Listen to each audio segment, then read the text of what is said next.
하나님의 말씀 마가복음 5장 17절에서 20절까지의 말씀입니다. 그들이 예수께 그 지방에서 떠나시기를 간구하더라. 예수께서 배에 오르실 때에 귀신 들렸던 사람이 함께 있기를 간구하였으나 허락하지 아니하시고 그에게 이르시되 집으로 돌아가 주께서 내게 어떻게 큰 일을 행하사 너를 불쌍히 여기신 것을 내 가족에게 알리라 하시니 그가 가서 예수께서 자기에게 어떻게 큰 일 행하셨는지를 데가볼리에 전파하니 모든 사람이 놀랍게 여기더라. 아멘. 좋은 사람들, 반가운 사람들 많이 만나고 사셨습니까? 여러분, 반가운 사람 만나면 뭐 하세요? 한국 사람들의 아주 전형적인 인사말 있죠. 밥 먹자. 밥 먹죠. 한국인은 반가운 사람, 좋은 사람을 만나면 밥을 먹습니다. 사실 밥 먹자는 이야기는 액면가 그대로 밥 먹자는 뜻은 아닐 겁니다. 그간 어떻게 지냈는지, 뭐 하면서 살았는지 이야기하고 싶다는 거죠. 사람과 사람이 만나면 이야기하고 싶습니다. 반가운 사람, 좋은 사람 만나면 이야기하고 싶은 것이 인지상정입니다. 그런데 여러분, 그 좋은 사람들 만나서 무슨 얘기 하십니까? 제가 고등학교 동창들을 만나보니 어떻게 된 게 이 친구들이 먹는 얘기밖에 안 합니다. 뭐가 맛있는지, 어디가 맛있는지, 뭐가 좋은지, 먹는 얘기밖에 안 하더라고요. 성도분들 모시고 여러 곳을 다녀보았습니다. 다녀보면 어찌나 그렇게 할 이야기들이 많으신지 이야기가 끊이질 않습니다. 김장철이 되면 김장 이야기 하시고요. 철마다 때마다 무엇을 해야 하는지 이런 얘기들 하세요. 또 빠지지 않는 것 자식 이야기, 가족들 이야기죠. 이 수많은 이야기들 중에 그런데 교회에서 말하기 어려운 주제가 있으십니까? 이 성도분들이 어찌나 가깝게 지내는지 정치 얘기도 하시고요. 돈 얘기도 하시고 아파트 얘기도 하시고 아주 속 깊은 가정사 이야기도 술술 쏟아내십니다. 그런데 의외로 교회 안에서 꺼내기 어려운 이야기가 있습니다. 그 이야기는 놀랍게도 예수 이야기입니다. 여러분, 지인들 만나서, 성도 간에 만나서 예수 이야기 하신 적이 있으십니까? 성도분들이 만나서 예수 이야기하는 것을 본 일이 없어요. 심지어 성도분들이 목회자를 만나서도 예수 이야기는 하지 않습니다. 큐티 이야기 할 법도 한데 안 합니다. 말씀 읽었던 것 궁금할 법도 한데 묻지를 않습니다. 교회 안에서 가장 희귀한 이야기가 역설적으로 예수 이야기입니다. 사실 그럴 법한 이유도 있습니다. 신천지를 비롯한 이단이 크게 일조한 바가 있죠. 이단들이 믿는 사람들을 성경 공부라는 명목으로 포섭을 했어요. 성경 가르쳐 주겠다. 얼마나 솔깃합니까? 제가 사역할 때 어떤 청년이 이 성경 공부라 해서 갔더니 신천지였다는 거예요. 그러니 목회자들도 목회 사역의 현장에서 성도들이 예수 이야기를 하면 혹시나 어디서 무슨 이상한 이야기를 듣고 와서 하는가 싶어 아주 마음이 불편하기 짝이 없습니다. 그러다 보니 성도들도 시시하게 되었어요. 게다가 과거 교회 안에서 무분별하게 난무했던 성공담도 예수 이야기가 사라지게 하는데 한 몫을 담당했습니다. 작정 기도를 했더니 헌금을 이만큼 했더니 기도 응답을 받았다. 이런 성경적이지도 않고 신앙적이지도 않은 이야기가 아주 무분별하게 성도 간에 있었습니다. 그러다 보니 그렇지 못한 사람들 얼마나 많겠습니까? 나도 작정 기도했는데, 나도 헌금했는데 나는 왜 그렇지 않은가? 사실 그분들이 이야기했던 건 예수 이야기가 아니었어요. 그저 자신의 성공담이었던 거죠. 이것은 아주 큰 역효과를 낳고 말았어요. 그러다 보니 점점 그런 이야기하는 것을 좋게 보질 않았습니다. 해서 교회 안에서 예수를 이야기하고 말씀을 이야기하고 성경을 이야기하는 일들이 사라져만 갔습니다.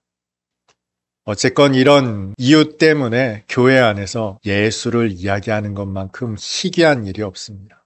구덕이 무서워서 장을 못 담그는 그런 일이 벌어지고 말았습니다. 그런데 한편으로 궁금하기도 해요. 우리가 구더기가 무서워서 장을 못 담그는 것일까요? 아니면 장을 안 담그는 것일까요? 여러분, 예수 이야기를 안 하시는 거예요? 아니면 못 하시는 거예요? 과연 우리에게서 예수 이야기가 사라져야 할 만한 합당한 이유가 충분합니까? 사실 오늘 본문 이야기는 1절에서 20절에 이르는 제법 긴 내용입니다. 예수께서 제자들과 함께 바다 건너편 거라사인의 땅에 가셨습니다. 그리고는 한 가지 사건을 해결하시고 다시 돌아오세요. 다시 말해서 예수께서 거라사인의 땅에 가신 이유는 한 가지라는 거죠. 그 유명한 군대 귀신 들렸던 사람의 귀신을 쫓아내 주시기 위해서 가신 거예요. 예수께서 내리시자마자 저 무덤가에 있던 군대 귀신 들렸던 사람이 예수께 나오죠. 그리고 단번에 그에게서 귀신을 쫓아내 주십니다. 그랬더니 이 귀신들이 2,000마리나 있는 돼지떼에게로 들어가서 몰살해버리는 사건이 벌어집니다. 이를 본 사람들이 깜짝 놀라 마을로 들어가서 사람들에게 이야기하자 마을 사람들이 죄다 몰려왔습니다. 그리고는 말합니다. 우리에게서 떠나가 주십시오.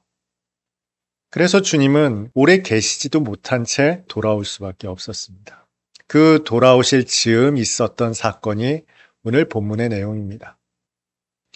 귀신 들렸던 사람, 그러나 이제 온전해진 사람 구실하면서 살 수 있게 된 사람이 예수께 간청합니다. 주님 곁에 있게 해 주십시오. 그런데 예수께서 허락하시질 않습니다. 예수께서 제자들을 부르실 때 어부들을 부르셨고요. 세리를 부르셨습니다. 뭐 대단한 사람을 부르신 주님이 아니었어요. 그가 예수님 따라가겠습니다 했을 때 같이 가자 하실 수 있었다고요. 하실 수도 있었을 텐데 주님께서 허락하지 않으셨어요. 그리고 그에게 말씀하십니다.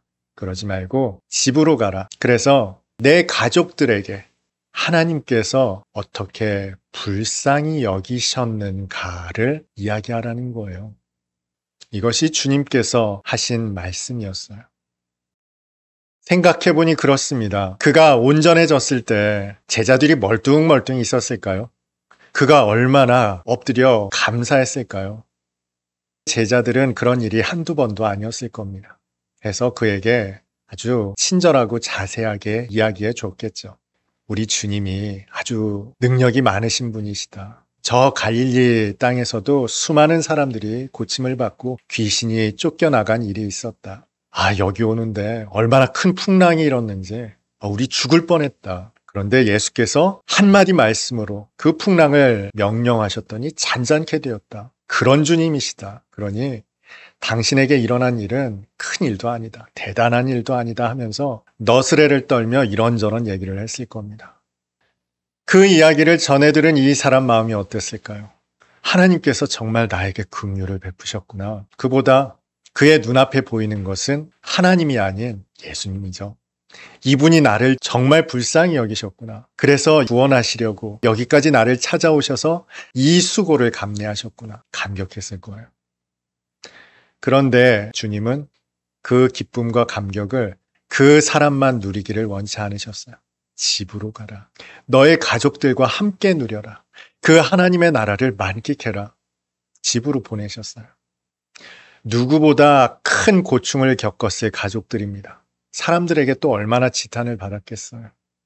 그렇게 마음고생 심했을 가족들에게 돌아가 멀쩡한 모습 보여줬으니 얼마나 그들에게 큰 기쁨이 임했을까요? 주님은 그가 회복된 기쁨과 감격을 그 한 사람만 누리기를 원치 않으셨어요. 그 가족들도, 그에게 속한 친척들도 모두가 누리기를 원하셨습니다. 한국 사람의 특징이 있죠. 은혜를 입으면 꼭 되갚아야 합니다. 음식을 받았는데 빈 그릇을 돌려보내는 경우가 없습니다. 꼭 무언가를 담아보내는 게 한국 사람이죠. 유대인들도 그렇습니다. 아니, 예수님 시대의 사람들 역시도 마찬가지예요. 이렇게 큰 은혜를 입었다면 그 은혜에 보답하는 것이 인지상정입니다. 그런데 이 사람 뭐 있었겠습니까? 귀신에 붙들려 살았으니 드릴 수 있는 것이 없었어요. 해서 주님 곁에 있겠다는 거예요. 그 빚을 갚겠다는 거죠. 그런데 주님 그럴 필요 없다. 돌아가라.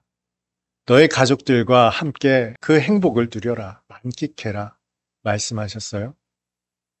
여러분 같으면 어떠시겠어요? 누군가에게 큰 빚을 졌습니다. 그런데 그 사람이 한사코 괜찮다고 해요. 그냥 가시라는 거예요.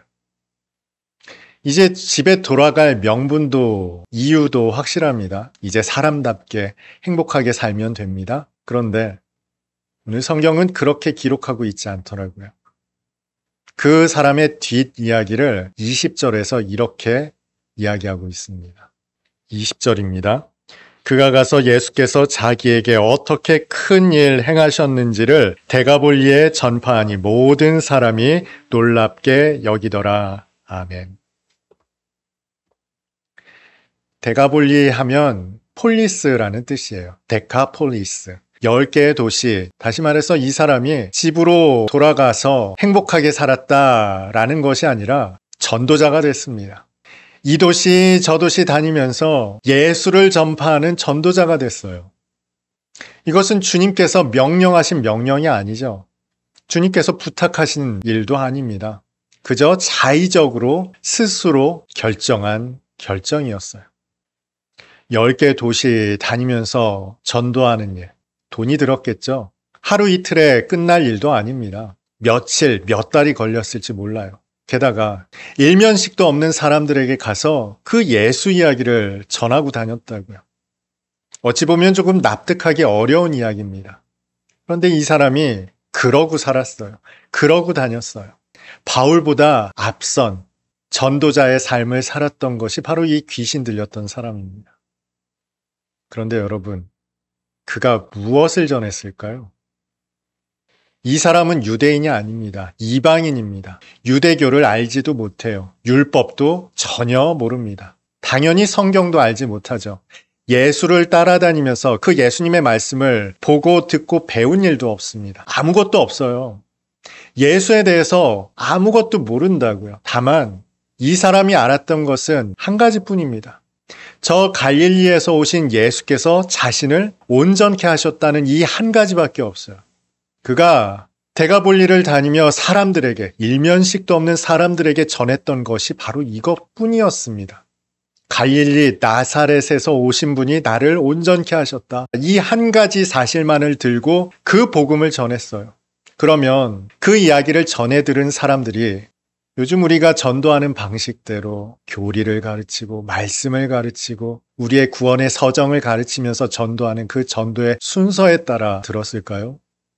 그들이 전해 들은 얘기는 아마 한 가지뿐이었을 거예요. 아니, 갈릴리 나사렛의 예수라는 사람이 그렇게 대단해? 그게 전부라고요. 그런데 그 복음을 위해서 자신의 모든 것을 내려놓고 사람들을 붙들고 전도했다고요. 그것을 오늘 본문은 이렇게 간결하게 말합니다. 예수께서 자기에게 어떻게 큰 일 행하셨는지. 그가 전한 것은 이게 전부예요. 예수를 전했다고요. 교리도 아니었고요. 성경도 아니었고 말씀도 아니었어요. 율법도 아니었다고요. 예수만 전했습니다. 그게 그가 전한 복음의 전부였어요. 사실 그가 따르겠다고 했을 때 예수께서 허락하지 않으셨잖아요. 어쩌면 조금 서운했을지도 모릅니다. 예수께서 거절하셨으니 이제 집에 가서 평안하게 잘 먹고 잘 살자. 여러분, 이 마음이 여러분의 마음입니까? 구원받은 큰 은혜를 덧입은 여러분의 마음입니까? 주님께서 그렇게 말씀하셨는데 그렇게 따라야지, 순종해야지, 그 명령을 지켜야지 하는 것이 여러분의 마음입니까? 그 받은 은혜가 크면 클수록 우리는 잠잠할 수가 없습니다. 적게 받은 자는 그 적은 은혜를 알아요. 그러나 큰 은혜를 받은 자는, 생명의 빚을 진 자는 잠잠할 수가 없는 겁니다. 여러분, 좋은 음식점에 가게 되면 그 맛있는 음식 때문에 그 음식점의 전도자가 됩니다. 내가 어디 갔는데 정말 맛있더라. 여러분의 가족들에게, 친구들에게, 이웃에게 전도자가 되잖아요. 그 은혜가 크면 클수록 우리는 잠잠할 수가 없는 거예요. 그런데 어찌된 영문인지 교회 안에서 예수에 관해 잠잠합니다. 이야기하지 않습니다. 그 은혜가 작기 때문입니까? 어쩌면 우리는 받은 은혜의 그 크기를 제대로 가늠조차 하지 못한 채 살아가고 있는 것 같습니다. 그러니 우리가 잠잠하겠죠. 예배드리고 집에 가서 무슨 이야기 하고 싶으세요? 맛있는 거 먹었던 이야기 하고 싶으십니까? 저는 커피를 좋아하니 커피 이야기를 하고 싶을까요? 이 사람이 전했던 복음이 얼마나 심플했는지 기억하십시오. 예수께서 그에게 어떻게 큰일 행하셨는지를 그저 전했습니다. 그게 전부였어요. 복잡한 그 어떤 이야기도 없었습니다. 다만 예수 이야기만 했다고요. 앞서 부름의 말씀으로 읽어드렸던 말씀, 예수께서 입성하실 때 호산나 백성들이 찬송했습니다. 그때 바리새인들이 질책했죠. 저 사람들 저 노래 부르지 못하게 하십시오 했더니 예수께서 뭐라고 일갈하십니까? 이 사람들이 잠잠하다면 오히려 돌들이 일어나 소리 지를 것이다. 여러분, 주님을 찬송할 수 있는 은혜를 돌들에게 빼앗기시겠습니까? 돌들에게 넘겨주시겠습니까? 저희 집 앞에 전신주가 높게 있어요. 새들이 가끔 옵니다. 얼마나 짹짹거리는지 몰라요. 봄철이 되면 새가 둥지를 틀고 얼마나 짹짹거리는지 아주 시끄럽습니다. 어느 목사님이 그러더라고요. 이 새들도 하나님을 찬송한다. 여러분, 나무가 바람에 흔들릴 때 나뭇잎이 부딪히는 그 소리가 어떻게 들리세요? 박수를 치며 하나님을 찬송하는 그 찬미 소리로 들리지 않으십니까? 꽃들이 흔들릴 때 그 흔들리는 몸짓이 무엇으로 보이십니까? 주님을 찬송하는 찬미로 보이지 않으십니까? 제가 정신 나간 사람처럼 보입니까? 이 귀신 들렸던 사람이 어떤 마음으로 대가볼리를 다니며 일면식도 없는 사람들을 붙잡아 놓고 자신의 이야기를 토로했는지, 주님을 믿는 하나님의 자녀로 부름을 받은 여러분, 목회자로 부름을 받은 여러분, 여러분의 구원이 진짜라면, 여러분의 구원을 위해 하나님의 독생자가 흘리신 보혈이 진짜라면 우리의 이야기의 주제는 달라져야 할 겁니다. 구더기 무서워서 장 못 담그는 일이 없어야 할 것입니다. 주께서 나에게 어떻게 행하셨는지, 하나님께서 나를 어떻게 인도하셨는지를 이 귀신 들렸던 사람처럼 전하지 않고서는 견딜 수 없지 않겠습니까? 여러분의 성공담을 이야기하라는 게 아니에요. 작정기도 했더니 응답받았다, 그런 얘기 하라는 게 아니에요. 예수가 나에게 어떤 일을 행하셨는지를 이야기하라는 거예요. 좀처럼 수긍하지 못하는 저 같은 사람이 어떻게 예수께 무릎 꿇고 주님을 전하는 사람이 되었는지 그 이야기를 하라는 겁니다. 여러분도 똑같은 부르심을 받았어요. 모든 사람들의 구원은 크고 작은 바가 없기 때문에 그렇습니다. 여러분들에게서 예수를 이야기하는 사람들이 많아졌으면 좋겠어요. 아니, 아주 평범한 여러분의 일상 속에서 예수를 이야기했으면 좋겠습니다. 어떤 사람들은 비웃을지 몰라요. 우리의 이야기하는 이야기가 마치 까마귀 날자 배 떨어진다라는 속담과 다를 바가 없거든요. 그게 우연이지, 그게 자연현상이지, 심리적 요인이지, 뇌과학적 현상으로 죄다 설명할 수 있는 것들이지. 교회가 능력을 잃어가는 이유는 교회 안에서 예수가 사라져가고 있기 때문인지도 모릅니다. 여러분의 평범한 삶 속에서 주님이 이야기되었으면 좋겠습니다. 이것이 시너지가 있어요. 어느 한 사람이 예수를 이야기하면 그야말로 본물 터지듯 예수 이야기가 나오는 경우를 참 많이 보았습니다. 사람들이 사실 그 주님을 이야기하고 싶었던 거예요. 그런데 교회인데도 불구하고, 믿는 사람들인데도 불구하고 주님을 이야기하지 않다 보니 그저 이야기가 박혀 있었던 것뿐이더라고요. 돌들에게 권리를 빼앗기지 마십시오.